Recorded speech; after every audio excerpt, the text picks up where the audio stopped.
Kalau kabel data kalian udah menguning kayak gini, artinya tuh minta diganti. Kalian beli aja sama yang baru. Nih, ini belasan ribu doang.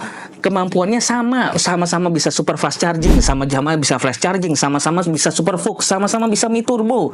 Dan dia udah 4-in-1 dong, parah, keren banget tuh. Bisa nge-charge iPhone, bisa nge-charge Android, bisa transfer data dari Android ke laptop, bisa transfer data iPhone ke laptop. Dan dia ada indikator lampunya, lampu LED warna biru. Kalau misalnya kabelnya teraliri listrik, langsung kelihatan sama kalian nih.